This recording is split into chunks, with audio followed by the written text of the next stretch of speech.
یہ میری زندگی کی حقیقی کہانی ہے۔ کالج جاتے ہوئے ایک لڑکا کئی ماہ تک میرا پیچھا کرتا رہا۔ میری شادی میری کزن سے ہو گئی۔ انہی دنوں اللہ نے میرے بھائی کو خوبصورت سا بیٹا عطا کیا، مگر حیرت کہ اس کی شکل ہم میں سے کسی پر نہ تھی۔ جب میں نے پہلی بار اسے دیکھا تو لرز کر رہ گئی کہ وہ ہو بہو اس لڑکے جیسا تھا۔ دماغ چکرا گیا کہ یہ کیسے ممکن تھا۔ میں نے اس بارے میں امی سے پوچھا تو یہ جان کر اور بھی ہوش اڑ گئے۔ یہ کہانی حقیقت پر مبنی ہے اور جن خاتون کی حقیقی زندگی سے تعلق رکھتی ہے میں انہی کی زبانی بیان کر رہی ہوں۔ اصلی ناموں کی جگہ فرضی نام استعمال کیے گئے ہیں۔ کہانی شروع کرتے ہیں۔ ہم 5 بہن بھائی تھے اور ابو زمینداری کرتے تھے۔ گزر بسر اچھے سے ہو رہی تھی۔ ہما میری تایا زاد ہی نہیں دوست بھی تھی اور ہم میں گھر بھی پاس پاس تھے۔ پہلے تو ہم سب ایک ہی گھر میں رہتے تھے۔ یہ گھر ہمارے دادا کا بنایا ہوا تھا۔ دونوں بھائیوں میں بہت پیار تھا مگر امی اور تائی کی کبھی نہ بنے۔ وہ دونوں ہی بس شوہروں کی وجہ سے ساتھ رہنے پر مجبور تھے۔ جب تک ہم بچے چھوٹے دونوں نے کسی طرح گزارا کر لیا۔ جب ہم کچھ بڑے ہوئے تو دونوں کی رنجش مزید بڑھتی گئی۔ بچوں کی ذرا ذرا سی بات پر دونوں ایک دوسرے سے الجھ پڑتے۔ اب تائی نے روز ہی تایا کے کان کھانے شروع کر دیے کہ اب بچے بڑے ہو گئے ہیں۔ میں نے بہت صبر کر لیا مگر اب میں الگ ہونا چاہتی ہوں۔ اب تمہاری بھابھی کے ساتھ میرا گزارا نہیں ہے۔ یوں روز روز کے جھگڑوں سے نجات پانے کے لیے تایا ابو نے گھر کے صحن کے بیچوں بیچ ایک دیوار اٹھوا دی اور خود بیوی بچوں سمیت دوسری طرف شفٹ ہو گئے۔ یوں ایک مکان 2 حصوں میں تقسیم ہو گیا۔ بچپن سے میں اور ہما ایک ساتھ اسکول آتے جاتے اور ایک ہی اسکول میں پڑھتی تھی۔ خیر اب وہ مجھ سے ایک دیوار ادھر ہو گئی۔ مکان کی تقسیم سے ہماری محبت اور دوستی میں کوئی فرق نہ آیا۔ ہم اب بھی روز ہی ملتے، پہلے ہی کی طرح اکٹھے اسکول جاتے۔ اگرچہ اب تائی ہمارے گھر آتی اور نہ ہی امی سے ملتی تھی، لیکن ہم بچوں نے اپنی ماؤں کی تلخ روش کو نہ اپنایا اور اپنائیت کے رشتے کو قائم رکھا۔ مجھے اور ہما کو ایک دوسرے کے گھروں میں آنے جانے کی کوئی روک ٹوک نہ تھی۔ تایا بھی اکثر ہمارے گھر آتے اور ہم سے پیار کرتے، کیونکہ یہ تو عورتوں کی لڑائی تھی۔ ابو اور تایا کے میل ملاپ میں تو کوئی فرق نہ آیا تھا۔ 2 سال گزر گئے اور ہم نے میٹرک کر لیا۔ ہم عمر ہونے کی وجہ سے ایک ساتھ کالج میں بھی داخلہ لیا تھا۔ کالج ہمارے گھر سے دور تھا تاہم اڈے سے بس ویگن چلتی تھی جس کے ذریعے ہم کالج جاتے۔ ہم صبح اکٹھے گھر سے نکلتے اور اڈے تک پیدل ہی سفر کرتے۔ یوں ایک سے دو بھلے والے مقولے پر عمل پیرا تھے۔ کالج دور نہ ہونے کے باعث ہمیں جلدی نکلنا پڑتا تھا۔ یوں ہم ٹھیک 7 بجے اڈے پر پہنچ جاتے۔ سواری کے لیے ویگن بس جو اس وقت کھڑی ملتی اس میں سوار ہو جاتے تاکہ لیٹ نہ ہو۔ زیادہ تر تو چھوٹی بس ہی ملتی تھی جو ہمیں کالج سے کچھ فاصلے پر ایک سٹاپ پر اتار دیتی، جہاں سے آگے ہمیں پھر سے پیدل ہی کالج تک جانا پڑتا تھا۔ جو سواریاں روز سفر کریں عموماً ان سے مقامی بس اور ڈرائیور بھی کچھ واقف ہو جاتے ہیں۔ کبھی کبھار تو ہم ابھی کچھ فاصلے پر ہی ہوتے یا ابھی کچی سڑک پر ہوتی تو ڈرائیور ہمارے ہاتھوں میں بیگ دے کر بس کو روکے رکھتے۔ ایک بس جو ہم سے پچھلے گاؤں سے اسٹارٹ ہوتی تھی اس کا ڈرائیور اب ہمیں خوب پہچانتا تھا۔ وہ 7 بجے بس لے کر اڈے پر کھڑا آس پاس سے آنے والی ان چند طلبات کا منتظر ہوتا، کیونکہ یہ لڑکیاں اس کی مستقل سواریاں تھیں۔ ہم بھی اسی گاڑی میں بیٹھنے کو ترجیح دیتے۔ تاہم ہاں اگر کبھی وہ بس ہم سے مس ہو جاتی تب ہمیں کسی دوسری سواری پر جانا پڑتا تھا۔ ان دنوں ہم سیکنڈ ایئر میں تھیں جب اسی بس نے آنا چھوڑ دیا اور ہمیں دوسری بسوں سے جانا پڑتا۔ اس روز بھی ہم صحیح وقت پر پہنچ گئی۔ 5 منٹ کھڑے رہے ہوں گے کہ ایک بس آ گئی۔ جو ہی ہم بس میں سوار ہوئے ہم سے پچھلی نشست پر ایک خوش شکل سا نوجوان بھی بیٹھ ہو گیا۔ خیر بس میں تو روز ہی کئی لوگ سفر کرتے ہیں، یوں اس روز تو ہم نے نوٹ نہ کیا، لیکن اگلے روز جب ہم بس کے انتظار میں سٹاپ پر کھڑی تھی کہ وہاں وہ نوجوان بھی ہمیں کھڑا ملا، مگر وہ ہم سے کچھ فاصلے پر کھڑا گاہے بگاہے ہماری جانب ہی دیکھ لیتا۔ بس کے آدھے ہی وہ بھی بس میں سوار ہو گیا اور ہم سے پچھلی سیٹ پر بیٹھ گیا۔ پھر کئی روز تک ایسا ہی ہوتا رہا کہ وہ ہر بار ہم سے پچھلی نشست پر بیٹھ جاتا۔ تب ہمیں محسوس ہوا جیسے یہ نوجوان سٹاپ پر ہمارے آنے کا انتظار کرتا ہو اور جو ہی ہم بس میں سوار ہوتی ہیں یہ بھی چڑھ جاتا ہے۔ ہم خواتین کے لیے مخصوص نشست پر بیٹھ جاتی اور وہ ہم سے پچھلی سیٹ پر ہی بیٹھنے کی کوشش کرتا۔ اگر کبھی وہاں کوئی دوسرا شخص بیٹھ جاتا اور اسے جگہ نہ ملتی تو وہ پہلے سے نشست پر موجود آدمی سے درخواست کرتا، بھائی جان آپ ذرا مہربانی کر کے پچھلی سیٹ پر چلے جائیں کیونکہ میرے ساتھ لیڈیز سفر کر رہی ہیں۔ جب کئی بار یہ قصہ ہوا تب میں چوکنی ہو گئی کیونکہ اس کے ساتھ تو کوئی بھی خاتون سوار نہ ہوتی تھی۔ وہ ہر روز اکیلا ہی بس میں ہوتا تھا۔ گویا کہ ہم ہی وہ خواتین تھیں جن کو وہ اپنے گھر کی خواتین ظاہر کر رہا تھا۔ ہمارا چونکہ روز کا آنا جانا تھا، اس لیے یہ بات قابل غور تو تھی کہ ایک روز تو ہم حیران رہ گئے، کیونکہ اس روز خواتین کی مخصوص نشستوں پر ہم دونوں کے علاوہ کوئی خاتون سوار نہ تھی۔ وہ سوار ہوتے ہی ہم سے عین پچھلی سیٹ پر پہلے سے بیٹھے ہوئے شخص سے ملتجی تھا کہ بھائی ذرا آپ بیک سیٹ پر چلے جائیں، میرے ساتھ خواتین ہیں۔ یہ سن کر اس شخص نے موصوف کے لیے جگہ خالی کر دی اور خود پیچھے چلا گیا۔ گاؤں میں یہی رواج تھا کہ اگر کسی مرد کے ہمراہ خواتین سفر کر رہی ہوتی تو مرد کی درخواست کرنے پر اس کے ساتھ موجود خواتین کی مخصوص سیٹوں سے قریبی سیٹ اس کے لیے خالی کر دیتے تھے۔ اس روز میں نے ہما سے کہا، لگتا ہے یہ شخص ہمارا ہی تعاقب کرتا ہے۔ وہ کہنے لگی، ویسے ہے کون یہ؟ میں نے کہا، مجھے کیا معلوم، نہ جانے کون ہے، میں کون سا اسے جانتی ہوں۔ منزل آ گئی تو ہم شہر اپنے کالج کے اسٹاپ پر اتر گئیں۔ چلتے چلتے کچھ فاصلے سے میں نے پیچھے مڑ کر دیکھا تو وہی نوجوان ذرا فاصلے پر ہمارے پیچھے چلا آ رہا تھا۔ میں نے کہا، ہما یہ تو کالج تک بھی ہمارا تعاقب کر رہا ہے۔ وہ پیچھے مڑے بغیر کہنے لگی، ہاں مجھے بھی یہی لگ رہا ہے، کیونکہ میں بھی اسے کافی دنوں سے نوٹ کر رہی ہوں۔ خیر، ہمیں اس کے بارے میں زیادہ دھیان نہیں دینا چاہیے، توجہ دیں گے یا کچھ کہنے کی کوشش کریں گے تو شاید یہ زیادہ شیر بن جائے۔ جب ہم اس کی جانب دھیان ہی نہیں دیں گے تو آپ ہی تھک کر پیچھے ہٹ جائے گا۔ دن ہفتوں میں گزر گئے لیکن وہ نوجوان ٹس سے مس نہ ہوا۔ وہ اسی طرح ہمارے ساتھ ہی بس میں سوار ہو جاتا اور ہم سے پچھلی سیٹ پر یہ کہہ کر بیٹھ جاتا کہ میرے ساتھ خواتین ہیں۔ اب ہمارے کالج سے واپسی پر بھی وہ سٹاپ پر کھڑا نظر آتا۔ پہلے ہم نے سوچا کہ گھر میں کسی کو بتا دیں، مگر پھر یہ سوچ کر نہ بتایا کہ ہمیں تو پہلے ہی مشکل سے کالج کی اجازت ملی تھی۔ اب چند ماہ امتحان میں رہتے تھے۔ تایا ابو تو بہت جلد غصے میں آ جاتے تھے، وہ تو یقیناً اس کی بھی خوب خبر لیتے اور ساتھ ہی ہمیں بھی کالج سے اٹھا لیتے۔ یوں ہی 1.5 ماہ گزر گیا اور یہی سلسلہ چلتا رہا۔ حیرت کی بات کہ اس نوجوان نے ہمیں کبھی مخاطب کرنے یا کچھ کہنے کی ہمت کبھی نہیں کی۔ ہم حیران تھے، سوچتی کہ نہ جانے اسے یوں ہمارے ساتھ سفر کر کے کیا ملتا ہے، جبکہ وہ دکھنے میں درمیانی عمر کا ایک سلجھا ہوا نوجوان دکھائی دیتا تھا۔ ایک روز ہم دونوں کالج سے اسٹاپ کی جانب آ رہی تھیں۔ راستے میں ایک لڑکے نے چلتے ہوئے پہلے کچھ نازیبا الفاظ کہے، ہم نے کوئی جواب نہ دیا۔ 4 قدم چلے ہوں گے کہ پھر وہ دوبارہ آیا اور آگے آ کر میرا ہاتھ پکڑ کر زور سے مروڑا۔ میرے منہ سے چیخ نکلی اور ہما نے بھی اس لڑکے کو دو چار سنا دی۔ وہ بس والا نوجوان جو یہ سب دیکھ رہا تھا فوراً ہمارے پاس آیا اور اس لڑکے سے الجھنا شروع کر دیا اور پھر 2 خواتین تھپڑ بھی لگا دیے۔ یہ دونوں میں ہاتھا پائی شروع ہو گئی۔ ہم دونوں تیز تیز قدم چلتی وہاں سے نکل پڑی، مگر آوازیں آ رہی تھی کہ وہ لڑکا اس بس والے نوجوان سے کہہ رہا تھا کہ کیا یہ تیری بہن لگتی ہے جو تجھے اس قدر تکلیف ہو رہی؟ تجھے تو میں دیکھ لوں گا۔ وہ بس والا نوجوان کہنے لگا کہ میری جو بھی لگتی ہے، مگر تیری ہمت کیسے ہوئی ہاتھ لگانے کی؟ ہم دونوں گھبرا کر جلدی جلدی سٹاپ پر پہنچی۔ 10-15 منٹ بعد بس آ گئی اور ہم سوار ہو گئے۔ وہ نوجوان بھی بس کے سٹارٹ ہونے سے پہلے بس میں آ کر ہم سے پہلے نشست پر بیٹھ گیا۔ اس روز نہ جانے کیوں ہمارے دل میں اس کے لیے ہمدردی پیدا ہوئی تھی۔ ہم حیران تھے کہ یہ کیسا انسان ہے کہ جو کوئی بات بھی کرنے کی کوشش نہیں کرتا، یوں جیسے کالج آنے جانے کے لیے ہمارے ساتھ کوئی سیکیورٹی گارڈ ہو۔ اس سے اگلے روز جب ہم کالج کے لیے نکلی تو اس نوجوان نے اسٹاپ پر ہمیں پہلے بار مخاطب کیا۔ کہنے لگا، مہربانی کر کے آپ لوگ اس راستے سے نہیں جایا کریں جس سے آپ کل جا رہی تھی، کیونکہ وہاں سے بوائز کالج نزدیک ہے اور وہاں اکثر آوارہ قسم کے لڑکے کھڑے رہتے ہیں۔ بہتر یہی ہے کہ آپ لوگ پہلے ہی راستے سے آیا کریں۔ ابھی اس نے اتنی ہی بات کی تھی کہ اتنے میں بس آ گئی اور ہم بس میں سوار ہو گئے۔ اس روز جب ہم گھر آئیں تو ہمارے گھر مجھ سے ایک کتاب لینے آئی۔ کمرے میں میرے پاس بیٹھ گئی اور کہنے لگی، تم مانو یا نہ مانو لیکن وہ بس والا نوجوان تمہاری وجہ سے ہمارے ساتھ آتا جاتا ہے۔ میں نے کہا، بکواس بند کرو، میری امی نے سن لیا تو شامت آ جائے گی۔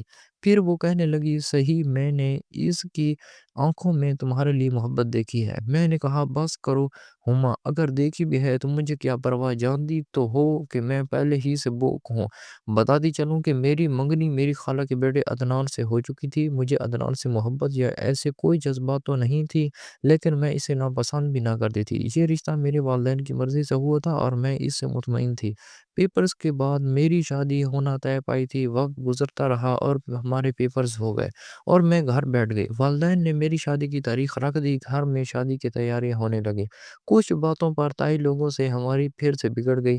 اور ان کے ہاں سے میری شادی میں صرف تایا نے شرکت کی۔ تائی بھی بارات کے روز تایا ابو کے مجبور کرنے پر آئی اور کچھ ہی دیر بعد چلی گئی۔ شادی کے بعد میں راولپنڈی آ گئی۔ میرے شوہر سعودیہ میں ملازمت کرتے تھے۔ یوں شادی کے 6 ماہ بعد انہوں نے مجھے اپنے پاس بلا لیا۔ سال بعد اللہ تعالیٰ نے مجھے بیٹی سے نواز دیا اور میں اپنی گھر گرہستی میں مگن ہو گئی۔ ان دنوں میری بیٹی 6 ماہ کی تھی جب ایک روز مجھے پاکستان بہن کا خط ملا کہ ابو میرے بھائی کا رشتہ ہما سے کرنا چاہتے تھے، لیکن امی نہیں مان رہی تھی۔ پھر ایک ہفتے بعد ہی مجھے پھر خط ملا جس میں مجھے بھائی کی شادی پر بلایا جا رہا تھا۔ میری بہن نے لکھا تھا کہ بھائی کا رشتہ ہما سے طے ہو گیا ہے۔ ابو اور تایا نے اگلے ہفتے ہی شادی رکھ دی ہے۔ مجھے حیرت ہوئی اور ساتھ پریشانی بھی کہ ہمارا اکلوتا بھائی تھا۔ ابو اور تایا لوگوں نے اتنی جلدی شادی رکھ دی کہ میں بھائی کی شادی میں اب نہیں جا سکتی تھی۔ میں ان دنوں امید سے تھی اور میرے شوہر کسی کام کے سلسلے میں 15 روز کے لیے جدہ گئے ہوئے تھے۔ یوں ہما اور میرے بھائی کی شادی ہو گئی۔ ہما نے ایک خوبصورت بیٹے کو جنم دیا۔ ہمارے سارے گھر والے ننھے منھے بچے پھر فریفتت ہے۔ میری ماں بھی بہت خوش تھیں کہ اللہ تعالیٰ نے پوتے سے نواز دیا۔ بھائی اپنے بیٹے پر نہال اور میری بہنیں واری صدقے ہوتی تھی۔ مجھے بھی بھائی کے بیٹے کو دیکھنے کی چاہ تو بہت تھی مگر کچھ مجبوریوں کے بس نہ جا سکے۔ 2 سال بعد ہم میاں بیوی کا میرے دیور کی شادی پر پاکستان جانا ہوا۔ میں کہ گئی تو سبھی مل کر بہت خوش ہوئے۔ ہما بھی بہت خوش دلی سے ملی۔ جب میں نے بھائی کے بیٹے کو دیکھا تو وہ بہت پیارا لگا۔ اسے اٹھا کر پیار کیا۔ وہ اپنے ماں باپ یا ہم بہن بھائیوں میں سے کسی پر نہ تھا مگر پھر بھی اس کی شکل مجھے بالکل ایک جانی پہچانی صورت جیسی لگی تھی۔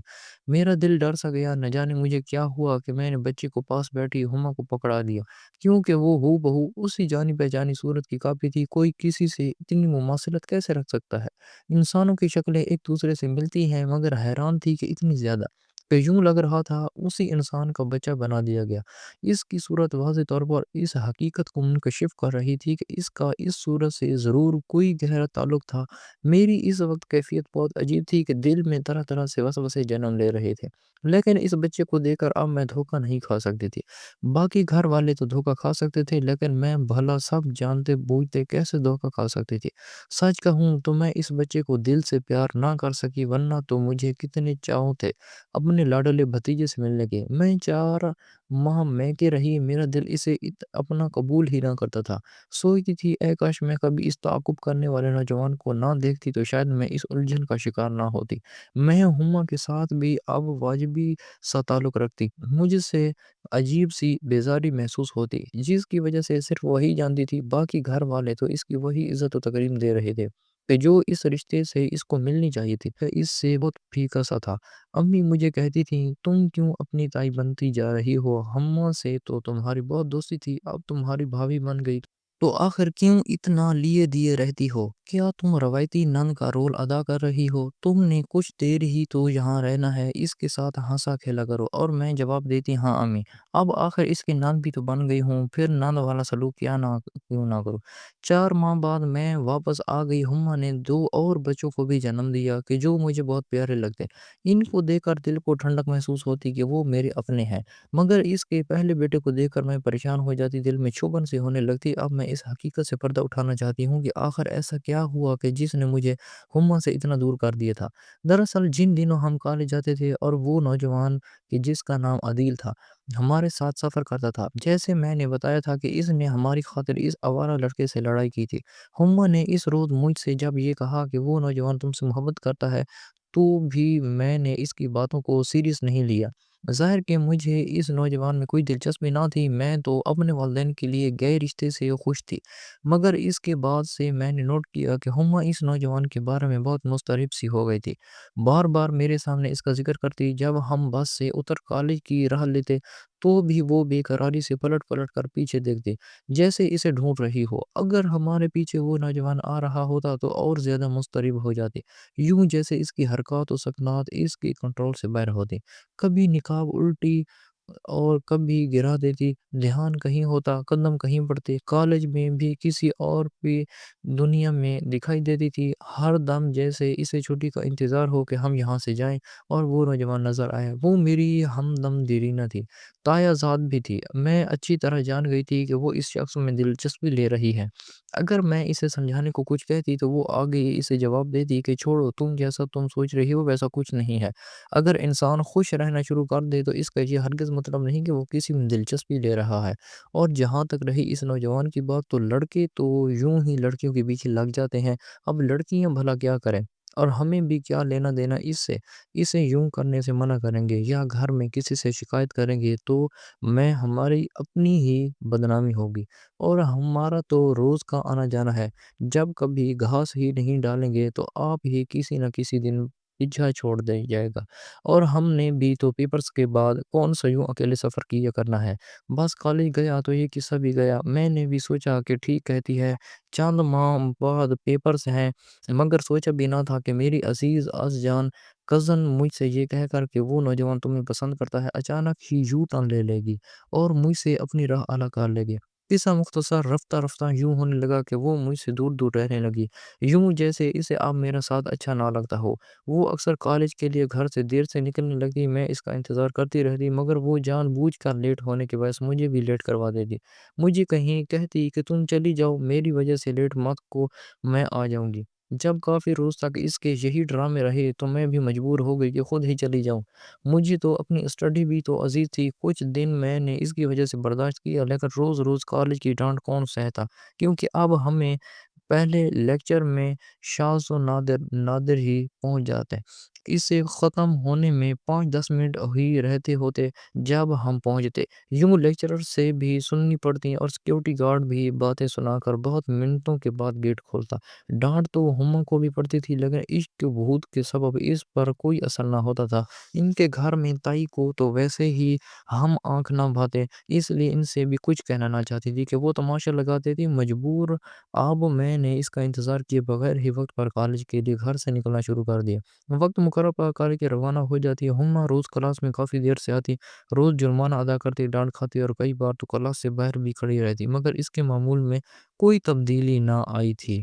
ایک وقت آیا کہ یہ ہونے لگا کہ وہ کالج سے ہی غیر حاضر رہنے لگی۔ میں نے تایا کہ گھر جا کر اس سے باز پرس کی تو حیران رہ گئی کہ وہ جو مجھ پر جان دیتی تھی اب مجھے آنکھیں دکھا کر کہنے لگی تم چپ ہی رہو اور اس معاملے سے دور رہو، میں کچھ غلط نہیں کر رہی، نہ کسی غلط راستے پر چل رہی ہوں، بس جب مجھے کالج سے دیر ہو جاتی ہے تو ڈانٹ اور بےعزتی کے خوف سے چھٹی کر لیتی ہوں۔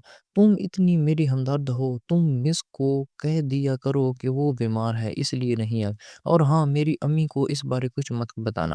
جب تیور ایسے ہوں تو کوئی بے وقوف بھی سمجھ جاتا ہے کہ وہ اب کنارہ چاہتی ہے۔ میں تایا سے بھی کچھ کیسے کہہ دی کہ ان کے غصے اچھے سے جانتی تھی، وہ جب ہما سے باز پرس کرتے تو یقیناً وہ ساری زندگی کے لیے مجھ سے بدظن ہو جاتی کہ میں نے اس کی شکایت لگائی، اور تایا کبھی یہ برداشت کرتے اور تو الٹا مجھ پر برس لڑتی کہ وہ ہم سے ہر دم ناک منہ چڑھا رکھتی تھی۔ یوں ہم بھی ان کے نزدیک نہیں پھٹکتے تھے۔ ہما کے بارے اس کے گھر میں کسی سے کچھ کہنے کی بھلا میری جرات کہاں تھی؟ اب صاف واضح ہو گیا تھا کہ ہما میرے ساتھ کالج جانے اور آنے سے کترانے لگی، اس لیے میں نے بھی بہتر یہی جانا کہ اس کا معاملہ اس پر ہی چھوڑ دوں اور میں اس سے اپنا راستہ الگ کر لوں۔ یوں میں نے اس کے ساتھ آنا جانا، ملنا ملانا، حتیٰ کہ بات چیت تک چھوڑ دیا۔ اب ہم مختلف اوقات میں گھر سے نکلتی تھی، میں ایک بس میں تو وہ دوسری میں سفر کرتے۔ اب وہ نوجوان بھی اس بس میں نہ ہوتا کہ جس میں ہوتی تھی، یقیناً وہ ہما کے ساتھ ہوتا تھا۔ ان دونوں کے بیچ عشق و محبت کا سلسلہ چل پڑا تھا۔ مجھے بھی ہما کے رویے کی وجہ سے کوئی پرواہ نہ رہی، وہ کالج آئے یا نہ آئے اس کی اپنی راہ تھی اور میری اپنی، کیونکہ یہ فاصلہ تو اس کو خود پیدا کیا تھا۔ کبھی کبھار وہ مجھے بس سٹاپ پر کھڑی ملتی، لیکن میرے ساتھ بس میں نہ بیٹھتی، یقیناً وہ تو کسی اور کا انتظار کر رہی ہوتی تھی، جانتی تھی اسے کس ہم سفر کا انتظار ہے جس کے ساتھ وہ ایک اجنبی سفر پر نکلی ہوئی تھی۔ ان دنوں روز ہی اس کی لیوز آ رہی تھی۔ میں نے اس بات کا کسی سے ذکر نہ کیا، مگر سچ تو یہی تھا کہ